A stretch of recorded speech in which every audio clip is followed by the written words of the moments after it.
अच्छा जी, अब ये पेपर है मई जून 2022।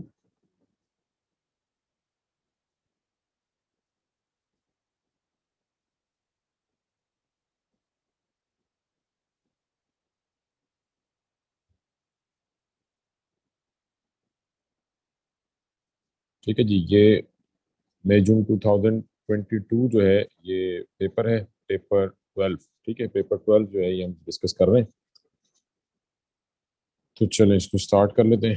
अब इसमें पहला जो क्वेश्चन है ये रेट ऑफ रिएक्शन से रिलेटेड है। Student investigates the rate of reaction between calcium carbonate and hydrochloric acid. ठीक है, रेट ऑफ रिएक्शन इन्वेस्टिगेट कर रहे हैं।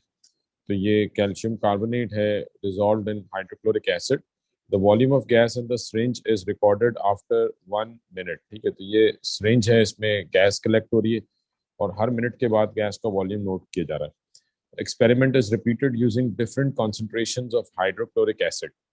तो HCl की कॉन्सेंट्रेशन जो है ये हम वेरी कर रहे हैं, concentration is very. Which additional piece of apparatus are essential for this investigation? ठीक है, तो आपने रेट ऑफ रिएक्शन मेजर करना है तो उसके लिए स्टॉप क्लॉक ऑब्वियसली रिक्वायर्ड होगी, क्योंकि हर 1 मिनट के बाद आप नोट कर रहे हैं। मेजरिंग सिलेंडर एसिड की क्योंकि कंसंट्रेशन डिफरेंट है तो मेजरिंग सिलेंडर रिक्वायर्ड होगा, और कैल्शियम कार्बोनेट जो है इसका मास नोट करना होगा तो उसके लिए बैलेंस ही रिक्वायर्ड होगा। ठीक है ना, तो मतलब 1, 2 एंड 3 तीनों ही एपरेटस रिक्वायर्ड होंगे, तो ऑप्शन वुड बी डी। हाँ जी, क्लियर है बेटा ये?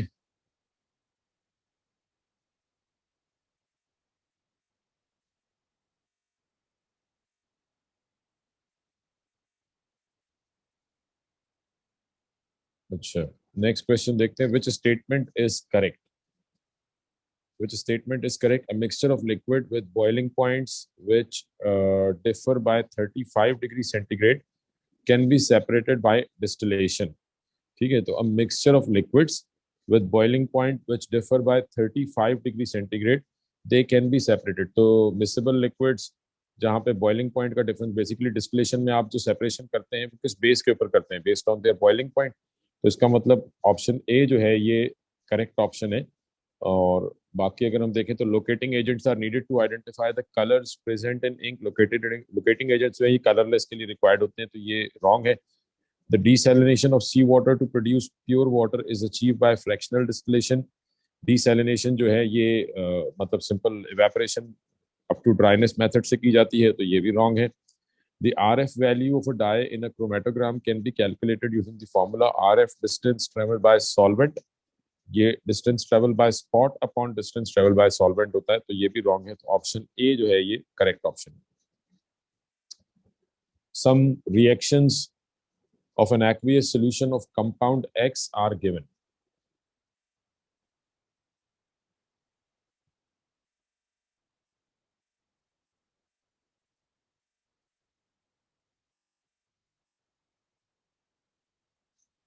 ठीक है जी,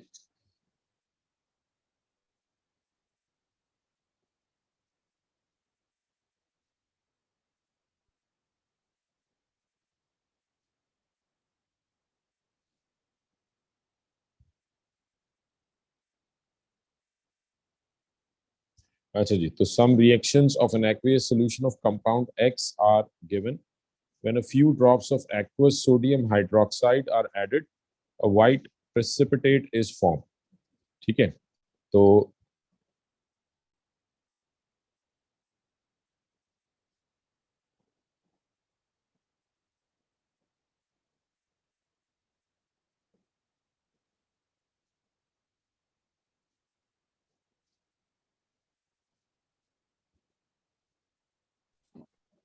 ठीक है जी, तो when a few drops of aqueous calcium sodium hydroxide added, a white PPT is formed.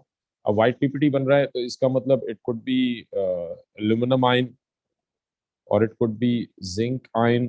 Few drops में अगर व्हाइट पीपीटी मिल रहा है, और it could be calcium ion. इन तीनों में से कोई भी एक हो सकता है। when dilute nitric acid is added and the mixture is warm, a gas is formed the gas decolorizes acidified potassium manganate. ठीक है, तो when dilute nitric acid is added and the mixture is warm, a gas is formed. The gas decolorizes acidified potassium manganate. तो इसका मतलब यहाँ पे ये मतलब it could be sulfite present, क्योंकि ये जो टेस्ट है ये किसका है, सल्फाइट का है, सल्फाइड आयन का. And when dilute nitric acid and aqueous barium nitrate are added, no visible reaction occurs. ठीक है, विजिबल रिएक्ट मतलब नाइट्रिक एसिड ऐड करने पर, बैरियम नाइट्रेट ऐड करने पर सल्फेट आयन, यानी no visible reaction, that means के ये जो टेस्ट है ये सल्फेट आयन का है, और no visible reaction that means sulphate ion present नहीं है. So which what can be reduced about the identity of X, तो सल्फेट तो है ही नहीं, तो एल्यूमिनियम सल्फेट नहीं हो सकता. अच्छा, x contain only calcium sulphide, क्योंकि हमारे पास यहाँ पे कैटाइन का फ्यू ड्रॉप्स वाला टेस्ट है, तो it could B aluminium, zinc और कैल्शियम, तो ओनली कैल्शियम सल्फाइड ये आप नहीं कह सकते. X may contain aluminum sulfide और जिंक सल्फाइड. अगेन ये सिर्फ दो आयंस की बात हो रही है, कैल्शियम भी हो सकता है. तो X may contain aluminum sulfide, calcium sulfide और zinc sulfide because it gives white PPT with few drops of aqueous sodium hydroxide. तो ऑप्शन डी जो है ये करेक्ट ऑप्शन है. हाँ जी बेटा, समझ आया ये क्वेश्चन नंबर 3 क्लियर है.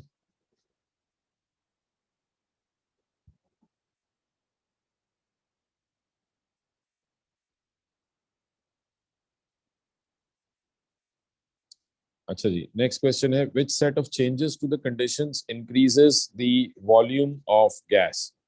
वॉल्यूम ऑफ गैस अगर आपने बढ़ाना हो तो प्रेशर कम करेंगे. ठीक है, एक्सटर्नल प्रेशर कम करेंगे, प्रेशर डिक्रीजेस, और टेम्परेचर जो है ये बढ़ाएंगे. टेम्परेचर क्योंकि वॉल्यूम जो है, this is volume of a gas is inversely proportional to pressure and is directly proportional to temperature. That means option A, 4 का ए करेक्ट हो जाएगा. सिंपल सा क्वेश्चन है.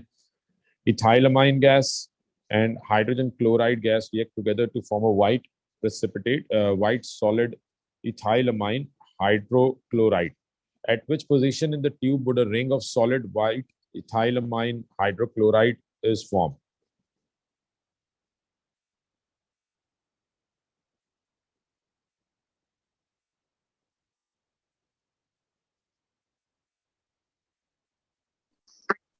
ठीक है, तो इथाइलामाइन जो है ये आपके पास एक, यानी यहाँ पे इथाइलामाइन मौजूद है. इथाइलामाइन का फॉर्मूला क्या है, C2H5NH2, और दूसरी तरफ हाइड्रोक्लोरिक एसिड HCl.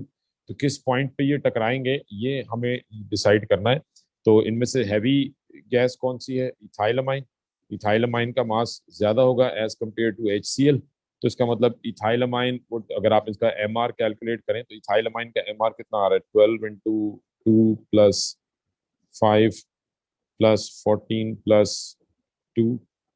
ठीक है, और HCl जो है ये 36.5 है, तो ये 24 + 5 29 हो जाएगा. 29 + 14 और 2 16, तो 29 + 16 दैट वुड बी 4 5 45.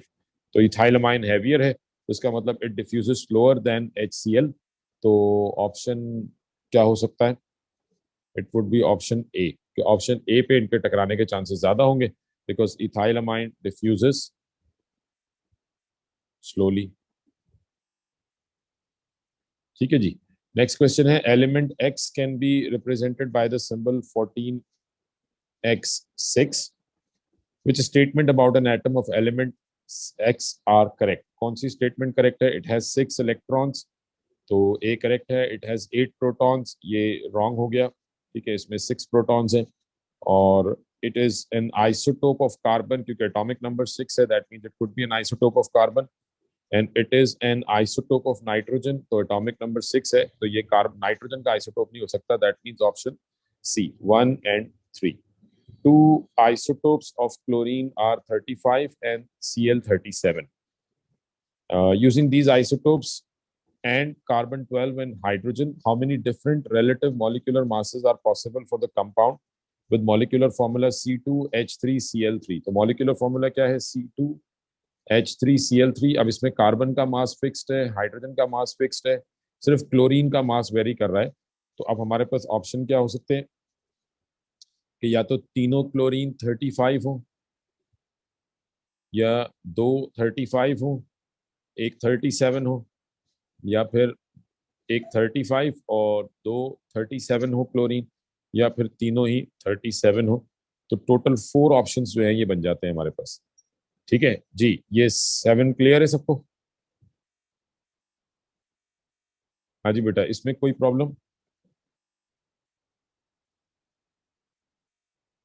ठीक है, चलें question number 8। Which row is correct?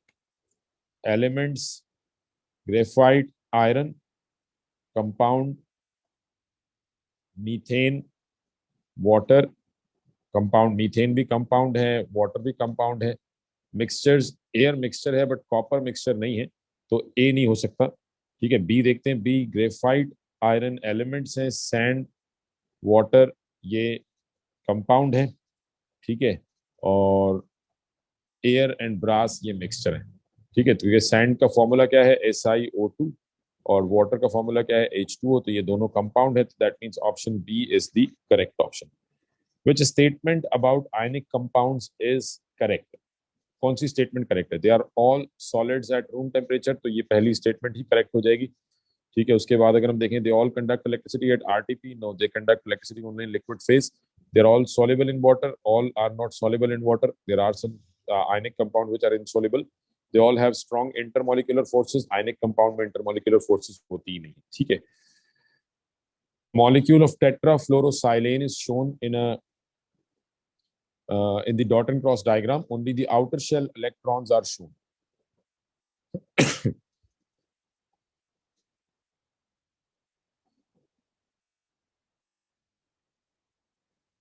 ठीक है, तो सिर्फ आउटर शेल इलेक्ट्रॉन्स शो किए जा रहे हैं। विच statement is correct? Each molecule of SiF4 has exactly 16 pair of electrons. तो अगर हम यहाँ पे काउंट करें तो 1 2 3 4 5 6 7 8 9 10 11 12 13 14 15 16। ठीक है, अब ये 16, यानी आप ये कह रहे हैं कि has exactly 16 pair of electron. अब ये तो खाली आउटर शेल में है, लेकिन हमें पता है कि फ्लोरीन के इनर शेल में भी 2 इलेक्ट्रॉन्स होंगे, कार्बन के इनर। तो each molecule of SiF4 has exactly 16। अगर सिर्फ वैलेंस शेल की बात हो रही होती तो ये करेक्ट हो सकता था, बट यहाँ पे सिर्फ वैलेंस शेल में 16 इलेक्ट्रॉन है, इनर शेल में भी इलेक्ट्रॉन्स होंगे, तो ये इनकरेक्ट है। In SiF4 both the silicon and fluorine have the same electronic configuration as neon. ठीक है, तो सिलिकॉन जो है इसकी मतलब फ्लोरीन की कॉन्फ़िगरेशन क्या होगी? फ्लोरीन के पास इस वक्त आउटर मोस्ट शेल के अंदर अगर आप काउंट करें तो फ्लोरीन के आउटर मोस्ट शेल में कितने इलेक्ट्रॉन है? 2 4 6 8। और इनर शेल में कितने इलेक्ट्रॉन है? 2। तो फ्लोरीन की जो कॉन्फ़िगरेशन है ये तो नियॉन के साथ मैच कर रही है। अब सिलिकॉन जो है इसके पास इस वक्त, मतलब सिलिकॉन के पास टोटल कितने इलेक्ट्रॉन होते हैं? 14। ठीक है, तो 14 और once it gains 4 more electrons, इसका मतलब सिलिकॉन के पास इस वक्त आउटर शेल में 2 4 6 और 8, आउटर शेल में 8 इलेक्ट्रॉन्स हैं। और फिर इसके बाद मतलब टोटल इसके पास 14 इलेक्ट्रॉन्स होते हैं ना, तो 2 10 4 और 4 इसने शेयरिंग में हासिल किए, तो टोटल 18 इलेक्ट्रॉन्स है। और नियॉन के पास कितने इलेक्ट्रॉन होते हैं? 10। तो सिलिकॉन की जो कॉन्फ़िगरेशन है ये नियॉन वाली नहीं है, तो ऑप्शन बी भी नहीं हो सकता। C, molten SiF4 will conduct electricity. SiF4 covalent compound है, ये इलेक्ट्रिसिटी कंडक्ट नहीं करेगा। SiF4 has a low melting point, क्योंकि सिंपल मॉलिक्यूलर स्ट्रक्चर है तो it would have a low melting point. तो ऑप्शन डी करेक्ट है जी। ये क्वेश्चन नंबर 10 क्लियर है बेटा?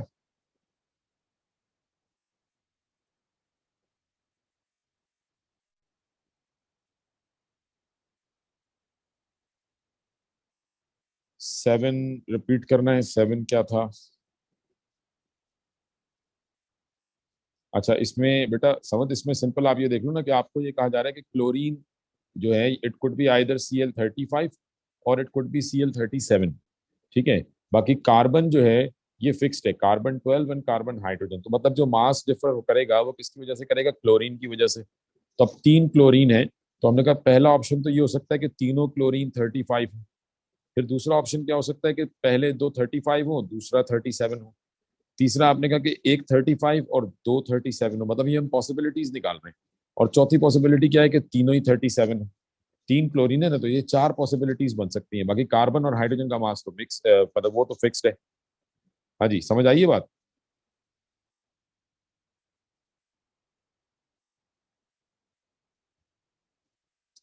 अच्छा जी, इसके बाद question number 11, the table describes two properties associated with metals, which row shows a correct reason for the stated property। ठीक है, correct reason for the stated property. तो पहली प्रॉपर्टी क्या है, malleable. The layers of metal anions, तो metal में anions होते ही नहीं है, कैटाइंस होते हैं, तो ये तो पहले ही गलत हो गया। Second property again malleable, the layer of metal cations can slide over each other. Yes, cations की जो लेयर्स हैं ये एक दूसरे पर स्लाइड करती हैं, तो जिसकी वजह से दे आर मैलिएबल। तो ऑप्शन बी जो है ये करेक्ट ऑप्शन है। Question number 12, aqueous silver nitrate reacts with aqueous potassium chromate to give a yellow precipitate. What is the ionic equation for this reaction? ठीक है, तो अब यहाँ पे क्या हो रहा है, silver nitrate AgNO3, aqueous silver nitrate reacts with aqueous potassium chromate K2CrO4 to give a yellow precipitate। ठीक है, अब यहाँ पे येलो प्रेसिपिटेट क्या बन रहा होगा, क्योंकि ये डबल डिस्प्लेसमेंट रिएक्शन है, सॉल्ट के रिएक्शन है, तो इसमें सिंपल क्या होगा कि silver would combine with chromate and potassium will combine with nitrate. Double displacement reaction है, जब भी आप दो सॉल्ट्स को रिएक्ट करेंगे विच आर सॉलेबल, तो ये भी एक्वस है, ये भी एक्वस है, तो डबल डिस्प्लेसमेंट रिएक्शन होगा and we get silver chromate Ag2CrO4, because silver के ऊपर भी +1 चार्ज होता है, एंड पोटेशियम नाइट्रेट 2KNO3।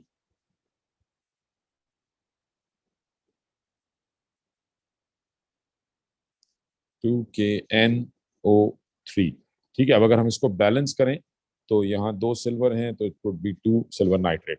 तो अब इसमें अगर हम स्टेट्स अप्लाई करें तो सिल्वर नाइट्रेट एक्वस है, पोटेशियम क्रोमेट एक्वस है, क्योंकि ऑलरेडी क्वेश्चन में मेंशन है। फिर can to give a yellow precipitate. अब मुझे पता है पोटेशियम नाइट्रेट तो एक्वस होगा, all the nitrates are water soluble, तो इसका मतलब येलो प्रेसिपिटेट क्या होगा, yellow precipitate is the silver chromate, ये येलो प्रेसिपिटेट देगा, तो इसका मतलब ये सॉलिड है। ठीक है, तो अब अगर आप इक्वेशन देखें तो कौन सी आयनिक इक्वेशन जो है, विच what is the ionic equation for this reaction, इसकी आयनिक इक्वेशन देखनी है आपने। ठीक है, तो अब मुझे पता है सिल्वर आयन, मतलब ये रिएक्शन से पहले एक्वस है और रिएक्शन के बाद जो है ये सॉलिड में कन्वर्ट हो गया, तो ये कैंसिल आउट नहीं होगा।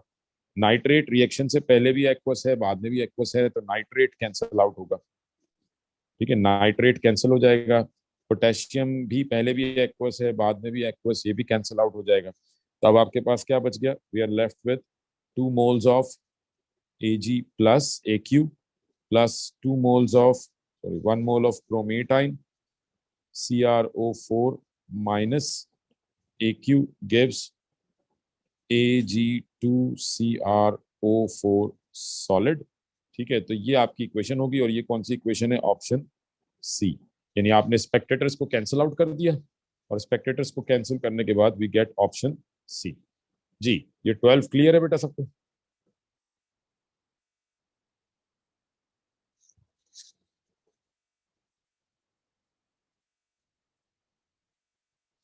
ठीक है जी, उसके बाद आ जाए नेक्स्ट क्वेश्चन पे। Question number 13, what is the relative formula mass of anhydrous sodium carbonate. तो सोडियम कार्बोनेट Na2CO3 का, एनहाइड्रस मतलब इसके साथ वाटर ऑफ क्रिस्टलाइजेशन नहीं है, इसका मास कैलकुलेट करेंगे तो ये सिंपल है, 106 आंसर आएगा।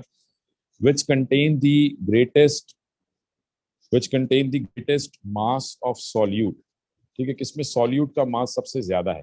अब पहला ऑप्शन क्या है, 100 cm³ ऑफ 1 मोल पर DM³ सोडियम हाइड्रोक्साइड।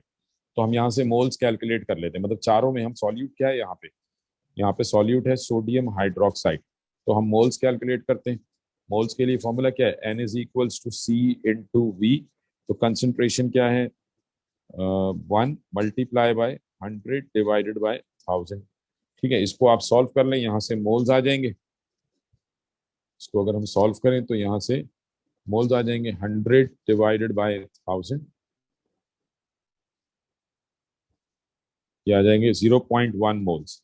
और 0.1 क्योंकि हमें मास देखना है, ग्रेटेस्ट मास, तो 0.1 को मल्टीप्लाई कर देते हैं NaOH के मोलर मास से, विच इज 23 प्लस 16 प्लस 1, तो दिस इज 39, 0.1 मल्टीप्लाई बाय 39, तो 0.1 multiply by 39 that would be equal to 0.0039 grams. ठीक है, तो 100 cm क्यूब ऑफ 1 मोल पर DM cube sodium hydroxide contain 0.0039 grams. इस तरह से आप सबके मास जो है वो कैलकुलेट कर सकते हैं। हो जाएगा ये सॉल्व? स्किप कर दें बेटा इसको, जिसका मास ज्यादा होगा वो आपका आंसर हो जाएगा।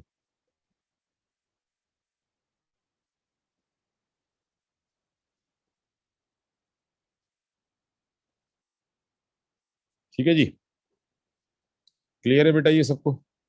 आगे चलें नेक्स्ट क्वेश्चन पे।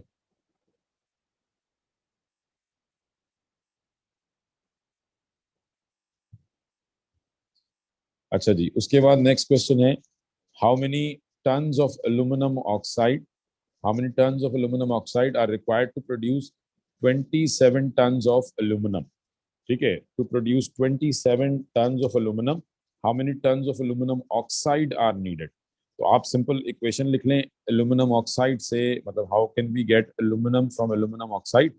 इक्वेशन क्या होगी, Al2O3 gives 2 moles of aluminium. तो Al2O3 और एल्यूमिनियम का मोलर रेशो क्या आ गया, 1:2। 1 mole of aluminium oxide gives 2 moles of aluminum. So if we want to produce 27 tons of aluminum, ठीक है, तो हमने सिंपल क्या कैलकुलेट करना है, how many tons of aluminium oxide. तो मैं इसको यहीं पे डायरेक्ट रिलेट करता हूँ। ठीक है, कि टू मेक, यानी अगर हम यहाँ से रेशो देखें तो एल्यूमिनियम का मोलर मास क्या है, what is the molar mass of aluminium.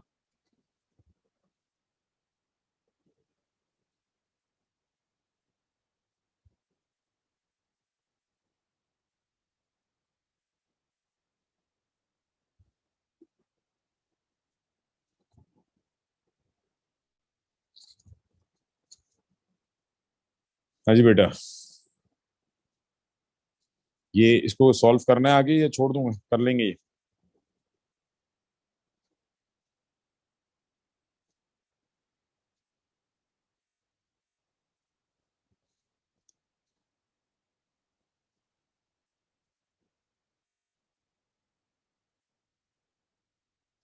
जी सबको क्लियर है ये? ठीक है जी। ठीक है, तो ये 27 टन ऑफ एल्यूमिनियम, ये 1 मोल बन जाएगा, मतलब आप इसको टन्स में ही रखें, तो 1:1 का रेशियो है। ठीक है, सॉरी 1:2 का रेशियो है। तो 27, to make 27 ton of aluminium we need, आप उसको कन्वर्ट करेंगे जब, तो ये जस्ट सिंपल रेशियो मेथड से आप इसको सॉल्व कर लेंगे। चलिए मैं इसको सॉल्व कर देता हूँ, इधर जगह भी नहीं है इसको।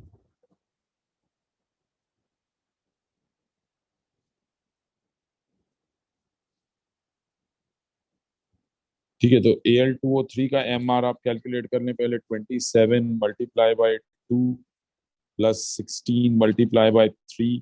ठीक है, तो 16 मल्टीप्लाई बाय 3 ये 42 48, और 27 मल्टीप्लाई बाय 2 ये कितना MR बन गया इसका, 27 मल्टीप्लाई बाय 2 54 प्लस 48 तो 102। और 27 टन बनाने के लिए आपको हाफ मोल, क्योंकि ये 1 मोल हो गया एल्यूमिनियम का, और इन दोनों का रेशियो क्या है, 2:1 का रेशियो है। तो अगर 27 टन बनाने हैं, यानी कि 1 मोल बनाने, तो Al2O3 का कितने मोल रिक्वायर्ड होंगे, हाफ। और इसके हाफ मोल का मास, अगर इसका मोलर मास आ रहा है 102, तो इसके हाफ मोल का मास कितना हो जाएगा, 51। तो दैट मीन्स ऑप्शन बी, तो 15 का ऑप्शन जो है ये बी हो जाएगा। 16 पे आते हैं। 16, dilute sulfuric acid is electrolyzed. Dilute sulfuric acid, hydrogen gas and oxygen gas are produced. Hydrogen gas बन रही है और ऑक्सीजन गैस बन रही है। Which row correctly describes what happens. ठीक है, क्या बनेगा ये आपने डिसाइड करना है। Dilute sulphuric acid, that means we have H plus ion, sulphate ion and hydroxide ion. तो oxygen produced at the oxygen ion कौन से जाएंगे? Hydroxide ion at the anode, और oxygen produced at the anode, hydrogen produced at the cathode, and the concentration of acid, क्योंकि H ions move करेंगे cathode पे तो concentration of the acid decreases. ठीक है, तो इसका मतलब आपके पास यानी sorry, which row correctly describes what happens. तो ऑक्सीजन जो है ये किस तरफ जा रही है? वी नो कि oxygen this would move towards the anode. ठीक है, और किसकी वजह से जा रही है? ओ एच आइंस की वजह से। ठीक है, ओ एच आइंस मूव करेंगे टुवर्ड्स द एनोड, और एच आइन मूव करेंगे टुवर्ड्स द कैथोड। तो जब एच आइन जो है ये कैथोड की तरफ जाएंगे और ओ एच आयन एनोड की तरफ जाएंगे, तो इसका मतलब ये इलेक्ट्रोलाइसिस किसकी हो रही है? ये दोनों आयंस कहाँ से आते हैं? एच प्लस और ओ एच आयंस ये कहाँ से आते हैं? This comes from water. तो इसका मतलब सोल्यूशन में वाटर का अमाउंट कम होता जा रहा है, और जब सोल्यूशन में वाटर का अमाउंट कम होता जाएगा तो दैट मीन्स के एसिड की जो कंसंट्रेशन है वो इंक्रीज करती जा रही है। तो oxygen produce at the anode, hydrogen produce at the cathode, and the concentration of acid increases. तो ऑप्शन बी जो है ये करेक्ट हो जाएगा। हाँ जी, क्लियर है ये? 16 क्लियर है?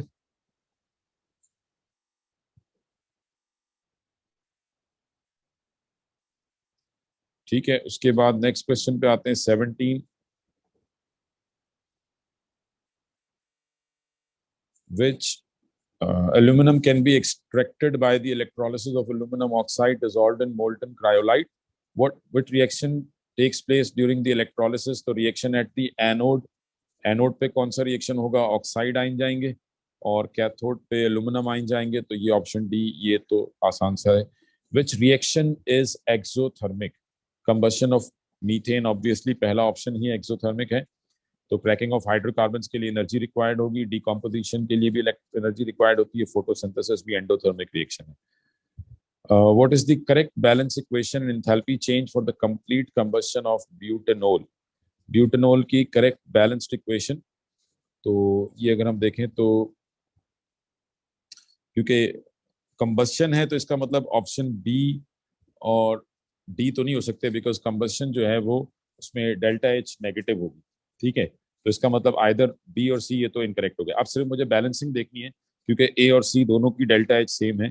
तो बैलेंसिंग देख लेते हैं। 4 कार्बन 9 + 1 10 हाइड्रोजन 10 हाइड्रोजन 4 2 8 5 1 5 8 + 5 13। तो एक ऑक्सीजन यहाँ पर है तो यहाँ पे 12 होने चाहिए। तो ऑप्शन सी करेक्ट है, क्योंकि इसमें 12 6 2 12 ऑक्सीजन मौजूद है। तो option C would be the correct option. तो 19 का सी हो जाएगा। 20, ठीक है जी, 20 की अगर बात करें तो bromate bromide and hydrogen ions, bromate bromide and hydrogen ions react according to the equation shown. Some apparatus for measuring how the rate of this reaction varies over time is suggested. Gas range, balance, and pH meter. Which apparatus is suitable to measure the rate of this reaction? ठीक है, तो rate of reaction आपने major करना है। तो अब अगर आप देखें यहाँ पे गैस तो कोई बन नहीं रही, इसका मतलब गैस रेंज का तो कोई काम नहीं है। ठीक है, उसके बाद आपके पास सोल्यूशन पानी में हो रहा है, इसका मतलब बैलेंस का भी कोई काम नहीं है। ठीक है, और अगर आप देखें तो रिएक्टेंट साइड पर एच आइंस हैं और प्रोडक्ट साइड पर कोई एच आइंस नहीं है। तो इसका मतलब एसिड जो है वो यूटिलाइज हो रहा है। एसिड यूटिलाइज हो रहा है, तो जब जैसे जैसे एसिड यूटिलाइज होता जाएगा तो पीएच विल इंक्रीज, पीएच बढ़ेगी। तो that means the rate of this reaction can be measured by measuring the pH of the reaction, pH of the solution. और पीएच ऑफ द सोल्यूशन ये आप simply major कर सकते हैं with the help of pH meter. तो option D जो है ये करेक्ट ऑप्शन हो जाएगा। हाँ जी, समझ आइए ये बात? 20 क्लियर है?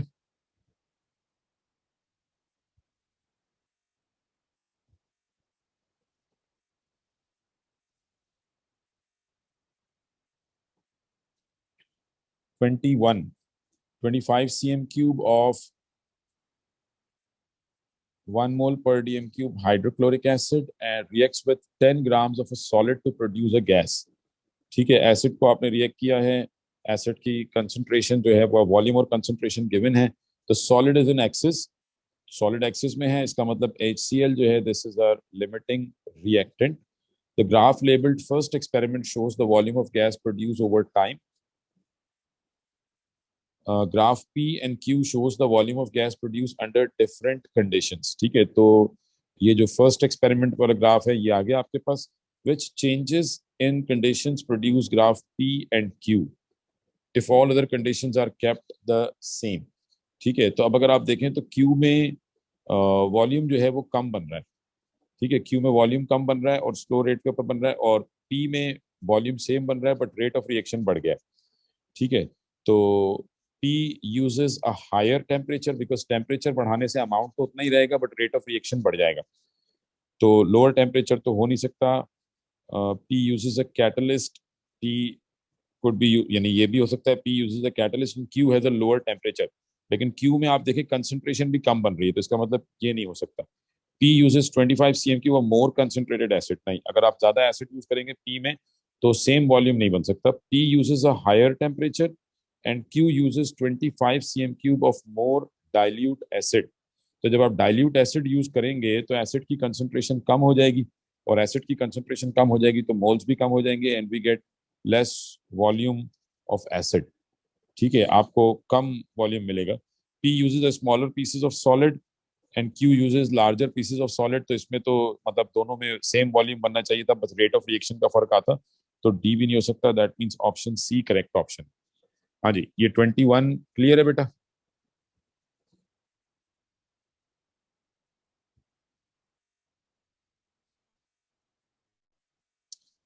अच्छा, ग्राफ को मैं एक्सप्लेन कर देता हूँ. क्या प्रॉब्लम क्या आ रही है बेटा इसमें?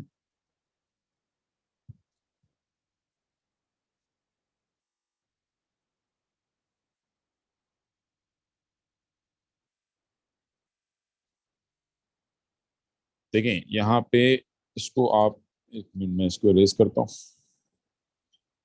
अब देखें, ये कह रहे हैं कि आपने एक्सपेरिमेंट किया है जिसमें एसिड जो है वो as a limiting reactant use हो रहा है. एसिड का वॉल्यूम और कंसंट्रेशन गिवन है. ठीक है, और अगर हम वॉल्यूम और कंसंट्रेशन देखें और यहाँ से हम एसिड के मोल्स कैलकुलेट करें तो 25 डिवाइडेड बाय 1000 मल्टीप्लाई बाय 1, तो ये 0.025 मोल्स है हमारे पास. 0.025 ये मोल्स ऑफ एसिड है. ठीक है, और सॉलिड जो है ये एक्सेस में है. अब कह रहे हैं कि the graph labelled first experiment shows the volume of gas produce over time. तो मतलब ये जो फर्स्ट एक्सपेरिमेंट जिसको आपने लेबल किया हुआ है, ये वाला एक्सपेरिमेंट है जिसकी ये बात कर रहे हैं. उसके बाद graph P and Q shows the volume of gas produce under different condition. अब अगर आप देखें तो P में वॉल्यूम सेम प्रोड्यूस हो रहा है, मतलब वाई एक्सिस पे एक ही पॉइंट के ऊपर ये कट कर रहे हैं. तो इसका मतलब P में और ये जो फर्स्ट एक्सपेरिमेंट है, मैं इसको फर्स्ट एक्सपेरिमेंट का नाम दे देता हूँ, इनमें सेम वॉल्यूम है, सिर्फ P का रेट ऑफ रिएक्शन, इसका स्लोप ज्यादा है. तो मतलब P is happening at a higher rate. ठीक है, और अगर आप Q देखें तो Q में रेट ऑफ रिएक्शन भी कम हो गया है, स्लोप कम हो गया है, और वॉल्यूम भी कम बन रहा है. ठीक है, स्मॉलर अमाउंट बन रहा है. तो इसका मतलब यहाँ पे अमाउंट भी कम है, रेट ऑफ रिएक्शन भी कम है. बात समझ में आ रही है बेटा? हाँ जी, अब ऑप्शंस को एक्सप्लेन करने की जरूरत है या क्लियर हो गई ये बात?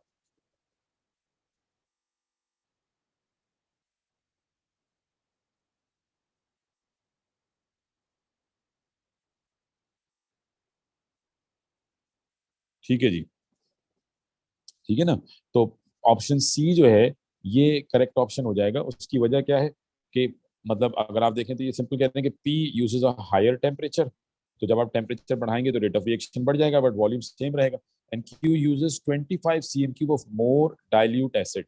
यानी आपने पी जो है वो ज्यादा डाइल्यूट एसिड जो है उसमें आपने 25 cm3 मोर डाइल्यूट एसिड ऐड कर दिया. तो डाइल्यूट एसिड ऐड करने से कंसंट्रेशन कम हो जाएगी and rate of reaction is directly proportional to concentration. Concentration कम होगी तो रेट ऑफ रिएक्शन भी कम हो जाएगा, तो स्लोप कम हो गया. प्लस जब आप कम डाइल्यूशन वाला एसिड ऐड करेंगे तो एसिड के मोल्स भी कम हो जाएंगे, तो we get less volume of gas as well. ठीक है, तो ऑप्शन सी करेक्ट ऑप्शन हो जाएगा. 22 पे आते हैं. तो nitrogen dioxide is a dark brown gas that decomposes as shown in the equation. Dark brown gas है. The diagram shows the a glass flask containing a mixture of 3 gases. The mixture is pale brown. ठीक है, NO2 जो है ये brown gas है. तो मोर oxygen is forced into the flask. जब आप ऑक्सीजन इसमें ऐड करेंगे, मोर oxygen is forced into the flask, which colour change is seen in the mixture. तो जब आप अब ये वही इक्विलिब्रियम वाला सवाल है, ऑक्सीजन की प्रोडक्ट की कंसंट्रेशन बढ़ाएंगे तो इक्विलिब्रियम बैकवर्ड जाएगा and it becomes darker brown. तो 22 का ए ऑप्शन हो जाएगा. जी ये क्लियर है सबको? बैकवर्ड रिएक्शन जाएगा तो we get more dark brown gas. हाँ जी, 22 सबको क्लियर है?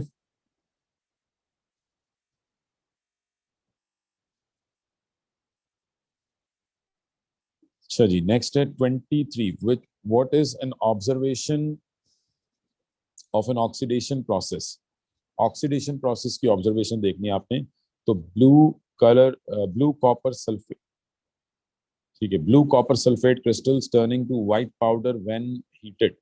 Observation of an oxidation reaction. तो कॉपर सल्फेट क्रिस्टल्स को आप हीट करेंगे तो ये वाटर ऑफ क्रिस्टलाइजेशन वाला है, तो इससे ये मतलब कोई ऑक्सीडेशन प्रोसेस नहीं है. Copper being deposited on the cathode during electrolysis, ये रिडक्शन है. ठीक है, कैथोड पे रिडक्शन होती है तो ये भी नहीं हो सकता. Green gas being produced at the anode when sodium chloride is electrolysed. तो सोडियम क्लोराइड की इलेक्ट्रोलिसिस करेंगे, chloride ion will move towards the anode, will lose electron, become chlorine जो कि ग्रीन गैस है, and this is reduction, oxidation, because chloride ions converting into chlorine, so they are losing electrons, so that means K option C is the correct option. 24. An excess of aqueous iodide ions is added to acidified potassium manganate. Which row is correct? Iodide ions are added to potassium manganate, KMnO4. तो ये oxidising agent है, इसको oxidise करेगा, और जब ये इसको oxidise करेगा तो iodide ions they would be oxidised. A भी हो सकता है, बी भी हो सकता है. और कलर ऑफ द सोल्यूशन क्या हो जाएगा? Colour of the final solution that would B, क्योंकि आयोडीन बनेगा तो आयोडीन का कलर क्या होता है? ब्राउन कलर का सोल्यूशन होता है. तो ऑप्शन डी जो है ये करेक्ट ऑप्शन हो जाएगा कि it gets oxidise and colour of final solution would be brown. जी ये क्लियर है बेटा सबको? 24 क्लियर है?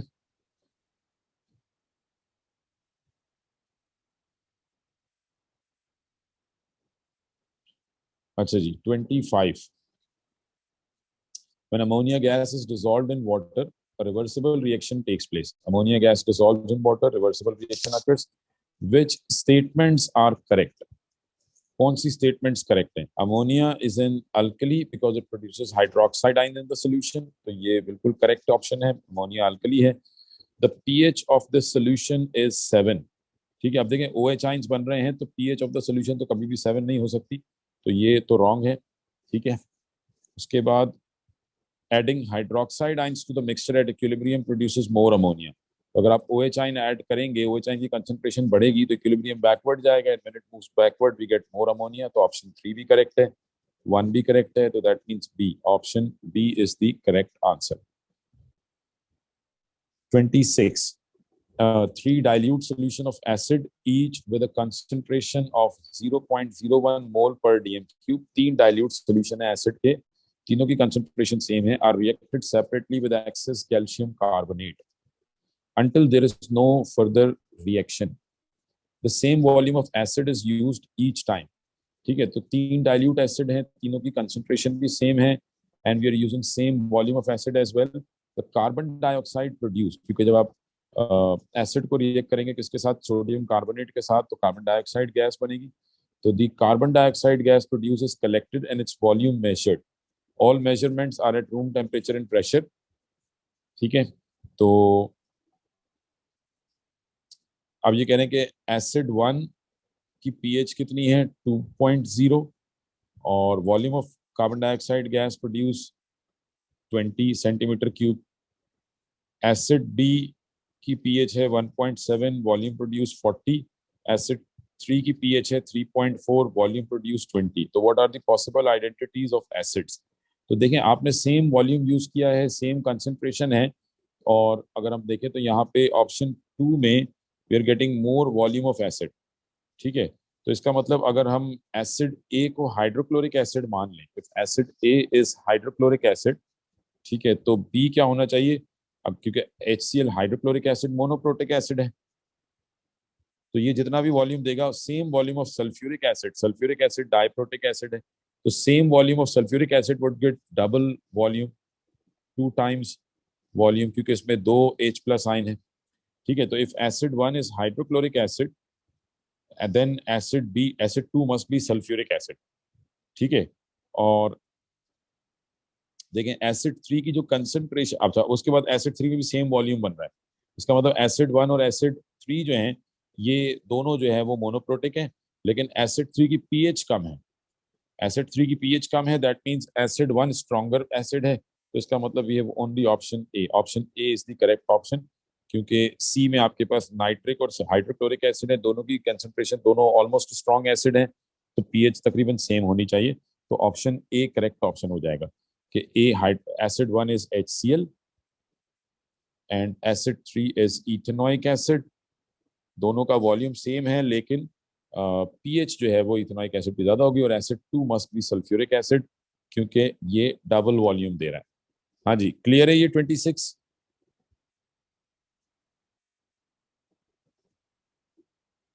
हाँ जी, 26 सबको क्लियर है?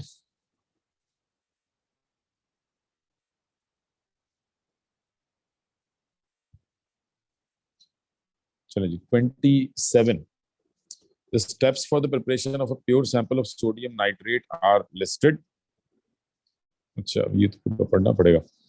ठीक है, तो अब क्या बताना है हमें, which order of the steps is correct, कौन सा ऑर्डर स्टेप्स का करेक्ट है। ठीक है, तो इसमें टाइट्रेट विद डाइल्यूट नाइट, अच्छा आप सोडियम नाइट्रेट बना रहे हैं तो इसका मतलब टाइट्रेशन मेथड है, टाइट्रेशन मेथड है, तो टाइट्रेशन जो है वो कहाँ से स्टार्ट होगी, titrate with dilute nitric acid until the end point, ये तो बाद में आएगा step, evaporate to concentrate the solution, ये भी बाद का स्टेप होगा,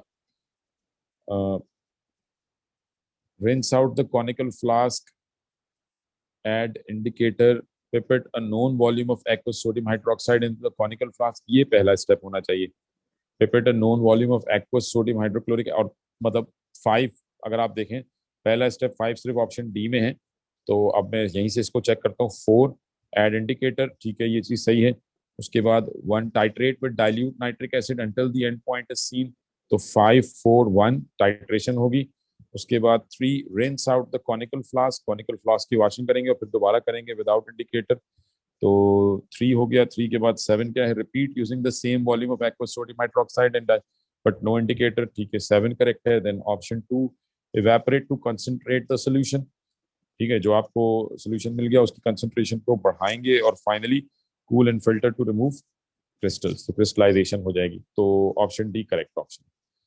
ठीक है जी, क्लियर है बेटा, ये मतलब वैसे तो पहली पॉइंट से ही आपको क्लियर हो जाएगा, उसके बाद आगे पढ़ने की जरूरत ही नहीं पड़ेगी, लेकिन ये कि चले हमने इसको देख लिया स्टेप्स को। हाँ जी, क्लियर है ये?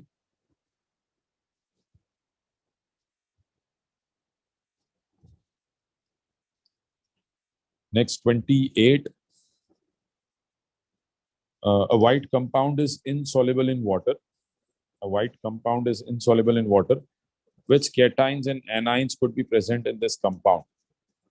ठीक है, तो सोडियम तो नहीं हो सकता इसमें, तो सोडियम नहीं होना, या तो ऑप्शन सी है या फिर डी है, पहले सी चेक कर लेते हैं, सोडियम नहीं होना चाहिए, कैल्शियम हो सकता है, इनसोलेबल इन वाटर है तो calcium could be present, carbonate भी इनसोलेबल इन वाटर है, ये भी हो सकते हैं, but nitrate insoluble in water है तो नाइट्रेट नहीं हो सकता। ठीक है, तो दैट मीन्स के option D, C is the correct option, C correct option हो जाएगा। अच्छा जी, तो flow chart, describe the preparation of ammonium sulphate, ammonium sulphate की प्रिपरेशन है, what are elements 1 and 4, elements 1 and 4, तो एयर से, एयर मतलब अमोनियम सल्फेट बनाना है, और एयर से जो एलिमेंट आ रहा है वो हेबर प्रोसेस में जा रहा है, that means it must be nitrogen gas. ठीक है जी, तो either it is option A और ऑप्शन बी, उसके बाद हम देख लेते हैं 2 सब में सेम है, 3 सब में सेम है, सिर्फ 4 मुझे देखना है, एलिमेंट 4, तो कांटेक्ट प्रोसेस से, कांटेक्ट प्रोसेस के लिए एलिमेंट आप कौन सा यूज करेंगे, ऑब्वियसली सल्फर यूज करेंगे जो कि एयर में मौजूद ऑक्सीजन के साथ रिएक्शन करेगा, तो दैट मीन्स के 29 का ऑप्शन ए करेक्ट ऑप्शन है। ठीक है, A is the correct option because contact process क्या है, प्रिपरेशन ऑफ सल्फ्यूरिक एसिड, तो एलिमेंट 4 जो है this must be sulphur. 29 then 30, which row correctly shows the possible uses of sulfur dioxide and sulfuric acid। ठीक है, ये uses वाला question काफी इंपॉर्टेंट होता है। सल्फर डाइऑक्साइड जो है this is used as a bleach and sulphuric acid as a battery acid. तो मतलब पहला ही वैसे करेक्ट है, sulphuric acid as a bleach use नहीं होता, तो ये रॉन्ग है। Sulphur dioxide is not used in making of detergents. और D making fertilisers, making fertilisers ये तो करेक्ट है बट ये रॉन्ग यूज है। तो ऑप्शन ए जो है वो करेक्ट ऑप्शन है कि sulphur dioxide is used to make bleach and sulfuric acid is used as a battery acid. Selenium is in group 6 and gallium is in group 3। ठीक है, selenium group 6 में है, gallium group 3 में है। Which prediction can be made from this information? A gallium atom has 3 more protons. Gallium is in group 3, selenium is in group 6।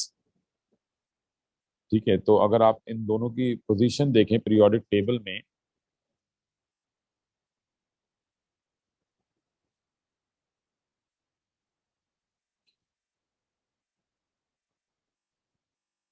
ठीक है, तो this is selenium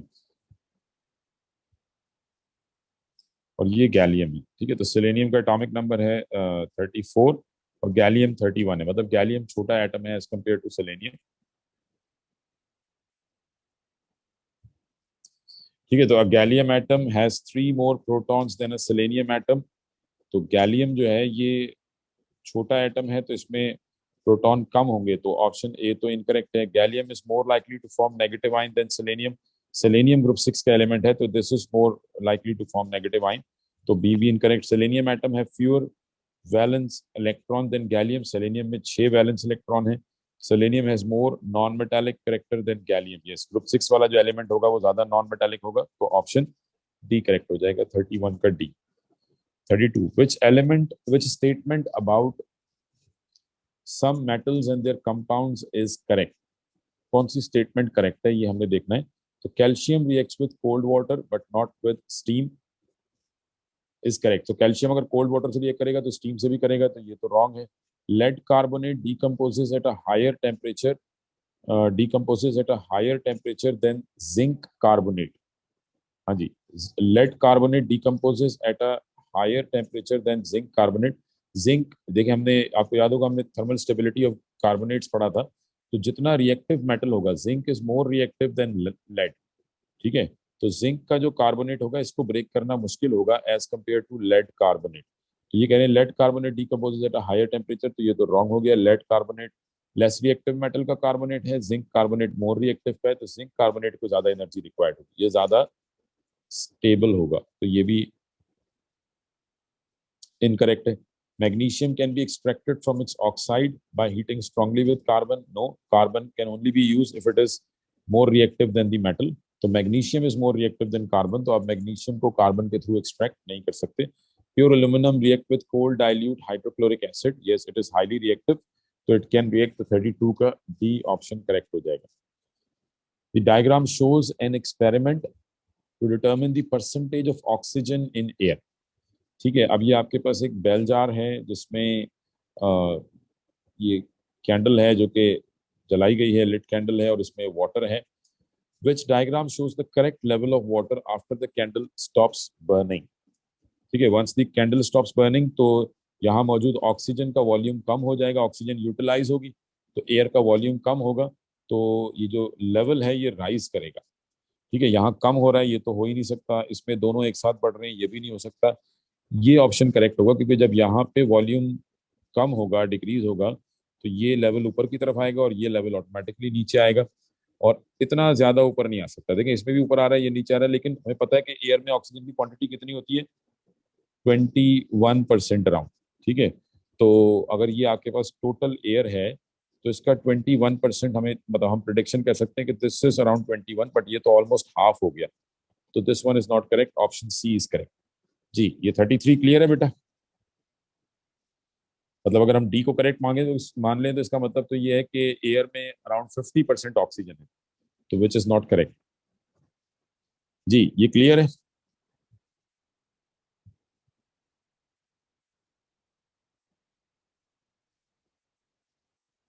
अच्छा जी, उसके बाद 34, the addition reaction between a hydrocarbon and bromine forms only one product, which compound is X. तो A तो हो नहीं सकता, एडिशन रिएक्शन है। बी में अगर हम हाइड्रोकार्बन, ठीक है, which compound hydrocarbon x and bromine forms only one product. Only one product का मतलब यहाँ पे क्या हो जाएगा, C2H4। इसमें अगर हम ब्रोमीन ऐड करेंगे तो एक ब्रोमीन इधर आएगा और एक ब्रोमीन इधर आएगा, तो this would be the only product. C2H6 में ब्रोमीन ऐड नहीं हो सकता और CH3OH में भी नहीं हो सकता, तो एडिशन रिएक्शन C2H4 में ही होगा, तो 34 का बी करेक्ट ऑप्शन है। 35, a series of reactions produces propanol from naphtha fraction of petroleum is shown। तो ये naphtha है, ठीक है। फर्स्ट ऑफ ऑल आपने इसको अल्कीन में कन्वर्ट किया, देन अल्कोहल में कन्वर्ट किया। What are process X and Y? तो एक्स क्या होगा, that would be obviously cracking, ठीक है। आप अल्कीन, ये लार्जर अल्केन है,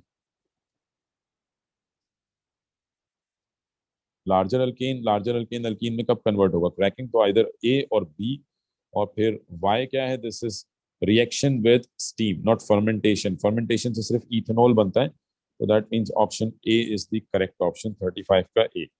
the structure of four alcohols are shown, which statement is correct? Alcohol 1 can be made by the addition of steam to an alkene। alcohol 1 एक carbon वाला alcohol है, ये addition reaction से नहीं बन सकता। एडिशन रिएक्शन अल्कीन मिनिमम भी दो कार्बन एटम के होंगे। Alcohol 2 can be made from glucose। alcohol 2 is ethanol which is made by fermentation, so yes, this can be made from glucose। alcohol 3 is a renewable energy source। alcohol 3 is a renewable energy source. Alcohol 3 जो है ये आप बनाएंगे किससे, alkyne से, क्योंकि तीन carbon वाला अल्की अल्कोहल है। तीन कार्बन वाला अल्कोहल जो है वो एडिशन रिएक्शन से बनेगा, मतलब कि अल्कीन से बनेगा। और अल्कीन कहाँ से आएंगे, दिस कम्स फ्रॉम पेट्रोलियम, और पेट्रोलियम जो है ये नॉन रिन्यूएबल सोर्स है, तो सी भी रॉन्ग हो गया। And alcohol 4 has only one other isomer, तो इसके एक से ज्यादा आइसोमर हो सकते हैं, OH की पोजीशन चेंज कर सकते हैं, ब्रांचिंग कर सकते हैं चार कार्बन की, तो ये भी रॉन्ग है, तो ऑप्शन बी करेक्ट है। जी 36 क्लियर है बेटा सबको?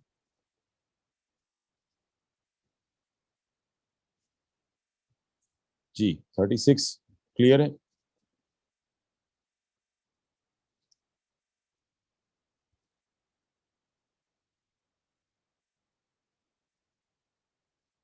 ठीक है जी। अच्छा उसके बाद नेक्स्ट पे आते हैं, which compound have the molecular formula C3H6O2। तो ये तो जस्ट सिंपल आप काउंट करके देख सकते हैं, इसको मैं स्किप कर रहा हूँ। मिथाइल इथेनोएट क्या है, मिथाइल इथेनोएट,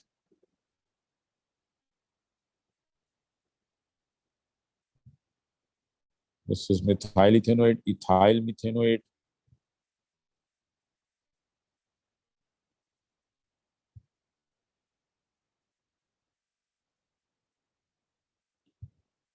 ठीक है, this would be ethyl methanoate and propanoic acid.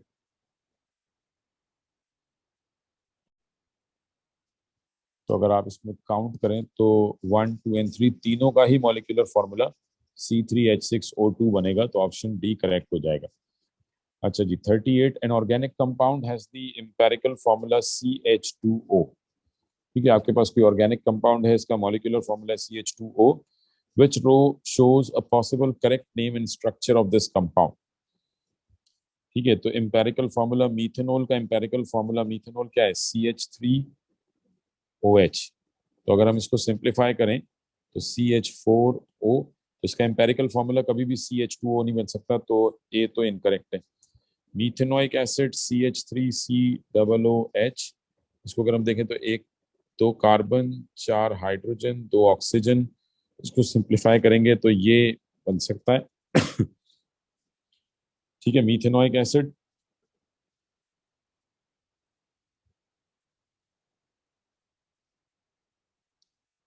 और अगर स्ट्रक्चर की बात हो, अच्छा नहीं, मैंने स्ट्रक्चर जो है ये इथेनोइक एसिड का बना दिया, सॉरी। मीथेनोइक एसिड क्या है, 1 HCO2H, तो इसको हम सिंप्लीफाई नहीं कर सकते, H2CO2, this can not be simplified into CH2O। ठीक है, इसी तरीके से इथेनॉल, इथेनॉल का स्ट्रक्चर ही गलत बनाया गया है, ये तो इथेनोइक एसिड का है, और इथेनोइक एसिड को आप सिंप्लीफाई कर सकते हैं, अभी जैसे हमने देखा था CH3COOH, इसको सिंप्लीफाई करेंगे तो CH4, 2 carbon 4 hydrogen 2 oxygen, simplify करेंगे तो CH2O, and this is the correct structure of ethanoic acid, so option D is the correct option। ठीक है जी, 38 क्लियर है बेटा?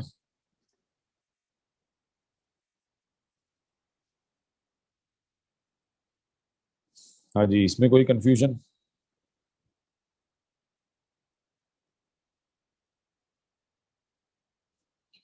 39 पे आ जाए। Which statement is correct? Complex carbohydrates such as starch are hydrolyse to give simple sugars. ठीक है, starch को हाइड्रोलाइज करेंगे तो सिंपल शुगर मिलेंगे, ये ऑप्शन करेक्ट है। Fats have the same amide linkages as Terylene, fats में ईस्टर लिंकेजेस होते हैं, अमाइड लिंकेजेस नहीं होते, तो ये रॉन्ग है। Protein and nylon are polymers form when the same monomers but with different linkages, protein और नायलॉन में लिंकेजेस सेम होते हैं, ये इनकरेक्ट है। Proteins are natural polymers and or and are also called polysaccharides, proteins are polyamides not polysaccharides, तो option A correct हो गया, 39 का ए करेक्ट है। और लास्ट ऑप्शन आते हैं, द रिपीट, लास्ट क्वेश्चन है, the repeat unit of a polymer is shown, which monomer would produce this polymer. ठीक है, तो आप सिंपल इसमें डबल बॉन्ड लगा दें तो आपको स्ट्रक्चर मिल जाएगा, तो CH3, यानी अगर हम यहाँ देखें तो इस कार्बन के साथ CH3 और H, इस कार्बन के साथ CH3 और H, इस कार्बन के साथ Cl और Br, तो ये जो कार्बन है Cl और Br, तो option A he correct option है, और बाकी आगे देखने की जरूरत ही नहीं है, ए करेक्ट ऑप्शन हो जाएगा। जी क्लियर है बेटा? ये यहाँ तक किसी को कोई कंफ्यूजन?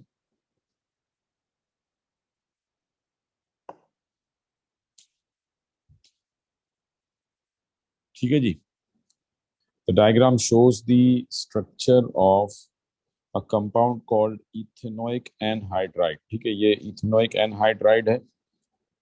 अब क्या करें कि 1 mole of ethanoic anhydride reacts with water to form 2 moles of a carboxylic acid only। 1 mole of ethanoic anhydride reacts with water। ठीक है, ये आपने इसका वाटर के साथ रिएक्शन भी शो किया, to form 2 moles of a carboxylic acid only। This carboxylic acid reacts with ethanol to form an ester। ठीक है, यानी जो भी कार्बोक्सिलिक एसिड बन रहा है ये इथेनॉल के साथ रिएक्ट करेगा to form an ester. How many moles of water react with 1 mole of ethanoic anhydride and what is the structure of the ester? ठीक है, तो वाटर के कितने मोल्स लगेंगे और जो ईस्टर बनेगा वो कौन सा ईस्टर होगा? तो पहली बात तो क्योंकि इथेनॉल से बनने वाला है तो इथेनॉल में जो एल्काइल वाला पार्ट होगा वो 2 कार्बन वाला होगा, तो ऑप्शन ए तो हो ही नहीं सकता। ऑप्शन बी हो सकता है क्योंकि इसमें 2 कार्बन वाला अल्कोहल हमें नजर आ रहा है, यानी कि ये अगर आप देखें तो ठीक है, इसमें 2 कार्बन वाला अल्काइल पार्ट है, इसमें भी 1 कार्बन वाला अल्काइल पार्ट है, ये भी नहीं हो सकता। और इसके बाद क्या ऑप्शन है? तो ऑप्शन डी भी हो सकता है क्योंकि इसमें भी, तो या तो ऑप्शन बी है या फिर ऑप्शन डी है। अब हम ये सिंपल ये देखना है कि वाटर मॉलिक्यूल कितने ऐड होंगे to form 2 moles of carboxylic acid.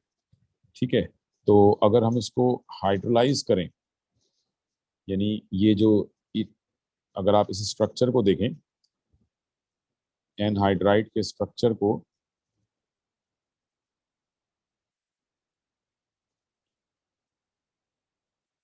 ठीक है, तो यहाँ पे हमारे पास ये 2 कार्बन, मतलब यहाँ पे हाइड्रोलिसिस कहाँ पे होगी? ये यहाँ से लेट से अगर टूटता है, ठीक है, तो ये जो कार्बन है, this carbon would gain OH and this carb oxygen would gain H। ठीक है, तो आपको 2 कार्बन वाला एसिड एक ये मिल जाएगा, कौन सा? एक ये 2 कार्बन वाला एसिड बनेगा, और दूसरा एक ये 2 कार्बन वाला एसिड बनेगा, तो इसका मतलब वाटर मॉलिक्यूल कितने लग रहे हैं? एक H एक OH, तो मतलब 1 water molecule. That means option B is the correct option, option B correct option हो जाएगा, बिकॉज 1 मॉलिक्यूल ऑफ वाटर और स्ट्रक्चर आगे आपको इस तरह का मिल गया। जी समझ आइए बेटा बात? हाँ जी, क्लियर है ये?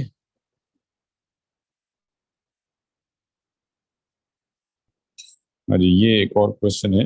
A mixture of 5 cm cube of methane, 5 cm cube of methane and 100 cm cube of air is exploded. Assume air is 80% by mass nitrogen by volume and 20% oxygen by volume. ठीक है, तो आपके पास 5 cm cube of methane है, 5 cm cube of methane है, और ये जो oxygen है ये कहाँ से आ रही है? दिस कम्स फ्रॉम एयर, ये एयर में से आ रही है, और एयर में ऑक्सीजन कितने परसेंट है? 20%। तो इसका मतलब अगर मेरे पास 100 cm क्यूब एयर है, तो 100 cm क्यूब एयर में ऑक्सीजन कितनी होगी? 20 cm cube, 20 cm cube oxygen होगी। The resulting mixture is cooled, all volume are measured at room temperature and pressure. What is the composition of the resulting gas? Resulting gas की composition क्या होगी?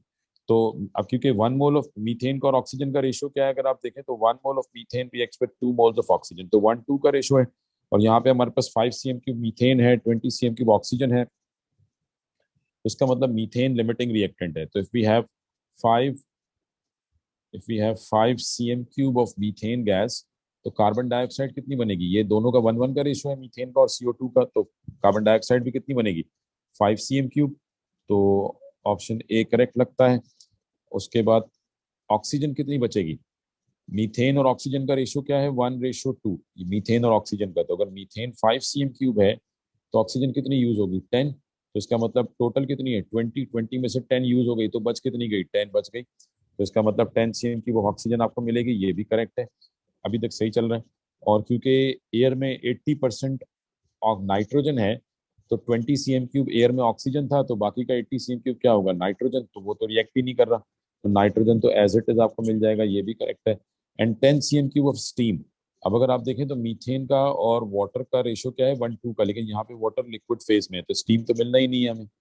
ठीक है, तो इसका मतलब ए तो नहीं हो सकता, लेकिन बी में अगर आप देखें तो पहले तीनों टिक हैं और ये क्रॉस है, तो इसका मतलब B is the correct option, B correct option हो जाएगा। हाँ जी बेटा, आइए बात समझ में ये। अच्छा बेटा, आपका ये क्वेश्चन, ये दोनों सॉल्व करने हैं, कोई एक करना है? सर दोनों। अच्छा, अभी कहने के N element E forms a hydride which contain 90% which contain 90% by mass of E। ठीक है, तो एलिमेंट ई है forms a hydride which contain 90% by mass of E। इसका मतलब ये आपके पास कोई हाइड्राइड है EH4, और जिसमें 90% बाय मास ऑफ E है, तो इसका मतलब E का मास कितना है? 90%। तो H का मास कितना है? 10%। तो if the relative atomic mass of hydrogen is 1, what is the relative atomic mass of E? E का रिलेटिव एटॉमिक मास आपने कैलकुलेट करना है। ठीक है, if the relative atomic mass of hydrogen is 1, तो एटॉमिक मास ऑफ ई, अब अगर hydrogen का एटॉमिक मास है, मतलब आपके पास जो हाइड्राइड है, an element forms a hydride EH4। हाँ बेटा, अच्छा अब देखते हैं तुम्हारा सवाल।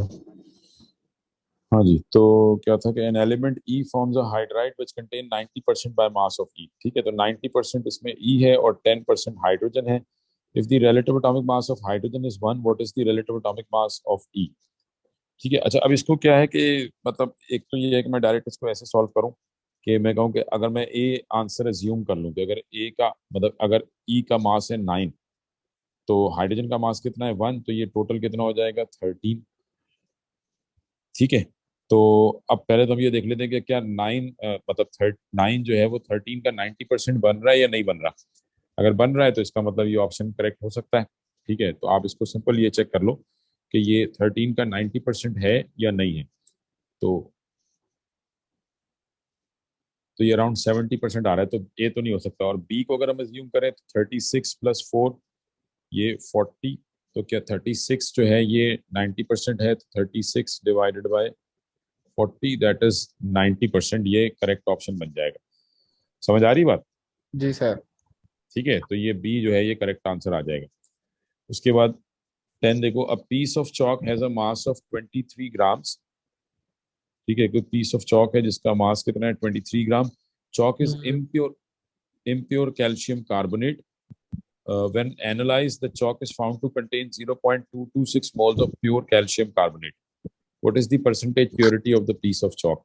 ठीक है, तो अब पीस ऑफ चॉक है एज अ मास ऑफ 23 ग्राम, यानी ये जो 23 ग्राम है ये इम्प्योर का मास आ गया।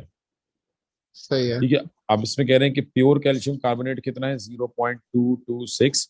तो पहले इसको मास में कन्वर्ट कर देते हैं, इसको मल्टीप्लाई कर देते हैं 100 से, तो 0.226 मल्टीप्लाई बाय 100, तो ये आ जाएगा 22.6।